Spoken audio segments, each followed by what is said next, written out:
కొన్ని వేల కుటుంబాల ఆకలితో పడుతున్న బాధ. నీరు నీరు నీరు రైతు కంట నీరు చూడనైన చూడరెవ్వరు. ప్రజలకు కష్టం వస్తే తట్టుకోలేని ఒక రాజు.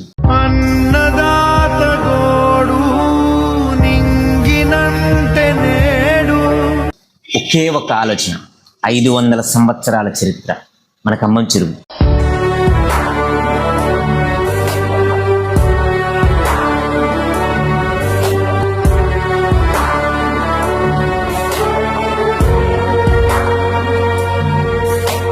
మీలో చాలా మందికి ఈ ఖమ్మం చెరువు గురించి వినే ఉంటారు. ఇది ఏషియాలోని one of the largest man made lake అని. చాలా మందికి ప్రకాశం డిస్ట్రిక్ట్ లో ఉందని మాత్రమే తెలుసు, కాకపోతే అంతకుమించి ఇంకేమీ తెలుసుండకపోవచ్చు. బట్ ఈ చెరువు వెనకాల ఉన్న స్టోరీ చాలా గట్టిగానే ఉంది. వాటన్నిటి గురించి మనం చాలా డీటెయిల్ గా మాట్లాడుకుందాం. కానీ ఒక విషయం ఏంటంటే, ఇప్పుడు మనము బుల్డోజర్స్, ఎక్స్కవేటర్స్ కానీ లేకపోతే ఇంకా మోడర్న్ టెక్నాలజీ కానీ ఇవన్నీ కూడా ఈ టూల్స్ అన్ని వాడుతున్నాము. అయినా కూడా మనకి ఒక లేక్ కానీ లేకపోతే ఇంకేదైనా ఇలాంటివి చేయాలి అంటే కొన్ని సంవత్సరాలు పడుతుంది. కానీ 500 సంవత్సరాల క్రితం ఎలాంటి ఎలక్ట్రిసిటీ కానీ లేకపోతే మోడర్న్ మెషినరీస్ అంటే ఈ టెక్నాలజీ కానీ లేకపోతే ఇంకేదైనా అడ్వాన్స్డ్ టెక్నాలజీ ఇలాంటివి అసలు ఏమీ లేని ఆ రోజుల్లో అసలు ఎలా, ఆ టైంలో అసలు ఎలా ఇంత అంటే కొన్ని లక్షల క్యూబిక్ మీటర్స్ వాటర్ ఉంటుంది కదా, అదంతా కూడా స్టోర్ చేసే అంత రేంజ్లో ఎలా కట్టగలిగారు? వాటన్నిటి గురించి మనం కంప్లీట్గా మాట్లాడుకుందాం. అసలు ఎందుకు కట్టాల్సి వచ్చింది అండ్ కట్టినప్పుడు కొన్ని మిస్ఫంక్షనాలిటీస్ కూడా జరిగాయి, వాటి గురించి కూడా మనం మాట్లాడుకుందాం. అసలు ఎందుకు కట్టాల్సి వచ్చింది అండ్ కట్టినప్పుడు కొన్ని మిస్ఫంక్షనాలిటీస్ జరిగాయని చెప్తున్నారు.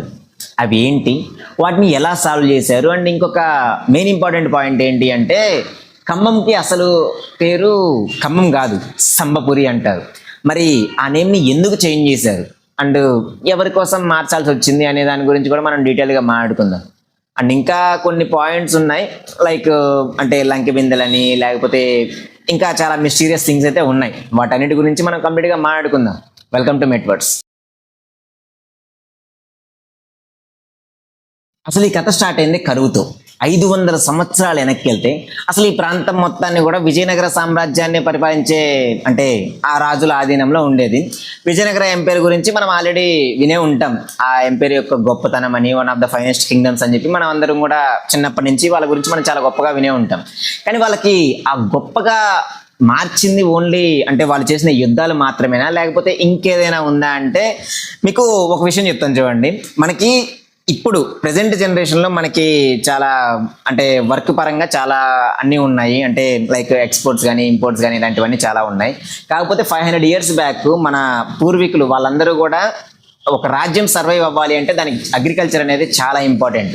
ఆ టైంలో ఓన్లీ అంటే వాళ్ళు పండించే పంటలు మాత్రమే ఎక్స్పోర్ట్ చేసుకోవాలన్నా కానీ సరే, లేకపోతే ఆ రాజ్యంలో ఉండే ప్రజలు పుష్టిగా తినాలన్నా కానీ సరే, అవి మాత్రమే వాళ్ళకి మెయిన్ సోర్స్ ఆఫ్ ఇన్కమ్ ఉండేది.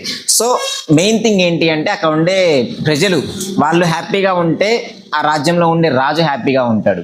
అండ్ ఇంకో థింగ్ ఏంటి అంటే, ఒకవేళ వాళ్ళ రాజ్యంలో ఆ పంటలు కానీ లేకపోతే ఇంకేదైనా కానీ సరే వాళ్ళు ఈ ప్రాబ్లమ్స్ని ఫేస్ చేస్తున్నారు అంటే వాళ్ళ రాజ్యంలో ఉండే ఆ ప్రజలందరూ కూడా వేరే రాజ్యానికి వలస వెళ్ళిపోతారు. అండ్ ఆబ్వియస్గా ఆ రాజ్యానికి ఒక చెడ్డ పేరు వస్తుంది. సో ఈ థింగ్స్ అన్నిటిని కూడా మైండ్లో పెట్టుకొని మనకి అప్పుడు విజయనగర సామ్రాజ్య రాజైన శ్రీకృష్ణదేవరాయల వారు ఈ కరువు ప్రాంతం, ఈ రాయలసీమలో ఖమ్మం అనే రీజియన్లో కరువు ప్రాంతం ఉండేది కదా.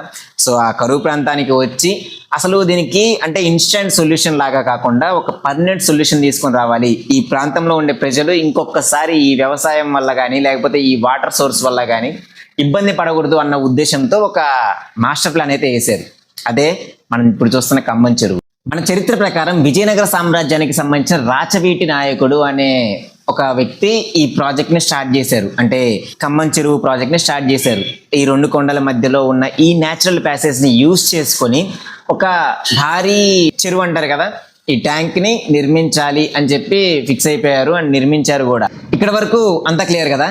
ఇప్పుడు ఇక్కడ ఈ ఖమ్మం చెరువు చుట్టూరు తిరుగుతున్న లేకపోతే ఈ ఖమ్మం ప్రదేశంలో ఉన్న లోకల్ లెజెండ్స్ గురించి మనం మాట్లాడుకుందాం. అసలు మనం ఇందాక స్టార్టింగ్ లో మాట్లాడుకున్నట్టు ఈ ఖమ్మంకి ఇంతకుముందు సమ్మపురి అనే పేరు ఉండేది.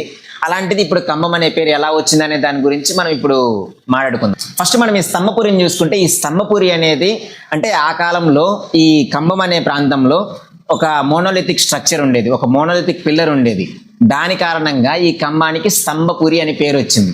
దాని తర్వాత ఈ చెరువు గట్టుని కట్టే టైంలో అక్కడ ఉండే వాటర్ ఫ్లో అనేది చాలా ఎక్కువ ఉండడం వల్ల ఈ చెరువు గట్టుకి మీరు అబ్జర్వ్ చేస్తే ఇటువైపు అంటే లెఫ్ట్ సైడ్ ఒక డ్యామ్ ఉంటుంది అండ్ అలానే రైట్ సైడ్ కూడా ఒక డ్యామ్ ఉంటుంది. సో ఆ చెరువు గట్టు కడుతూ ఉన్న టైంలో ఆ ఫ్లో అనేది చాలా ఎక్కువ అవడం వల్ల అసలు వాళ్ళు ఎంత ట్రై చేసినా కానీ సరే ఆ చెరువు ఆ వాటర్ ఫ్లో అనేది ఆగకపోవడం వల్ల వాళ్ళు అంటే ఆ కాలంలో మనందరికీ తెలుసు కదా, కొంచెం రిచువల్స్ని కానీ లేకపోతే ఈ మూఢనమ్మకాలని కానీ చాలా గట్టిగా నమ్మేవాళ్ళు. ఆ టైంలో కొంతమంది ఈ లైక్ సన్యాసులు, మునులు, ఋషులు వాళ్ళందరూ ఉంటారు కదా, వాళ్ళందరూ కూడా ఏమని చెప్తున్నారంటే ఈ డ్యామ్ గాని నిలబడాలి అంటే ఒకే కుటుంబానికి చెందిన ఇద్దరు అన్నదమ్ముళ్ళు వాళ్ళ ప్రాణాన్ని సమర్పించాలి అని చెప్పారు. అయితే ఆ టైంలో ఈ ప్రాంతంలో ఉన్న ఒకే ఇంటికి చెందిన ఇద్దరు పిల్లలు, ఒకతని పేరు చిన్నకమ్మడు, ఇంకొక అతని పేరు పెద్దకమ్మడు. వాళ్ళిద్దరూ చెరొక డ్యామ్ సైడ్ వాళ్ళు నరబలి ఇచ్చారు. అండ్ వాళ్ళు చనిపోయిన తర్వాత ఈ ప్రాంతానికి ఇప్పుడు మనం చూస్తున్న ఈ ప్రాంతం ఖమ్మం అని పేరు వచ్చింది. దాని తర్వాత చినకమ్మం, మనకి పక్కనే చినకమ్మం ఉంటుంది, చినకమ్మం అని పేరు వచ్చింది. సో ఇక్కడ వరకు అంతా క్లియర్ కదా మీకు, ఈ లోకల్ లెజెండ్స్ ఇవన్నీ కూడా. అండ్ ఈ ఖమ్మం అనే నేమ్ ఎలా ఫామ్ అయింది అనేది మీకు క్లియర్గా అర్థమైంది అనుకుంటున్నాను. ఇప్పుడు మనము ఈ లంక బిందెల గురించి, వీటి గురించి మనం మాట్లాడుకుందాము. ఇది మనకి ఎక్కడ కూడా వెరిఫైడ్ ఫ్యాక్ట్ కాదు. కాకపోతే ఇక్కడ ఉండే లోకల్ రూమర్స్ ఉంటాయి కదా, లైక్ లెజెండ్ అంటే చెప్తుంటారు కదా, మన పెద్దలు మనకి చెప్పుకుంటూ వస్తున్నారు కదా, వాటిని బట్టి చూస్తే వాళ్ళు ఏమంటున్నారంటే ఈ చెరువు మొత్తం ఇంకిపోయిన తర్వాత ఈ చెరువులో ఆ కాలంలో ఉండే రాజులు వాళ్ళు లంకె బిందెల్లాగా పూడ్చిపెట్టారు. అంటే ఈ చెరువు కట్టే ఆ టైంలోనే లంకె బిందెల్ని పూడ్చిపెట్టారు. అప్పుడు ఉండే వాళ్ళ సంపదని సంథింగ్ లైక్ ఎలాగంటే కాపాడుకోవడానికి అని. ఇలాంటివన్నీ మనకి రూమర్స్ అయితే స్ప్రెడ్ అవుతున్నాయి. మరి అది ఎంతవరకు నిజం అనేది నాకైతే తెలియదు. మీకేమన్నా తెలిస్తే కింద కామెంట్స్లో చెప్పండి. అంటే ఈ ఖమ్మం హిస్టరీ గురించి చాలా థింగ్స్ అయితే ఉన్నాయి. నేను ఇప్పటి వరకు ఓన్లీ ఈ ఖమ్మం చెరువుకున్న హిస్టరీ మాత్రమే. అంటే 500 సంవత్సరాల క్రితం ఈ రాజ్యంలో ఉండే ప్రజలు వాళ్ళందరూ కూడా వాళ్ళు కష్టపడుతుంటే ఆ కష్టాన్ని చూడలేక అక్కడ ఉండే రాజు, మన విజయనగర సామ్రాజ్యాధిపతి శ్రీకృష్ణదేవరాయల వారు ఆయన కట్టించారు ఇంతవరకు మాత్రమే. అండ్ ఇంకా కొన్ని థింగ్స్ ఉన్నాయి, వాటి గురించి మనం చాలా మాట్లాడుకోవాలి.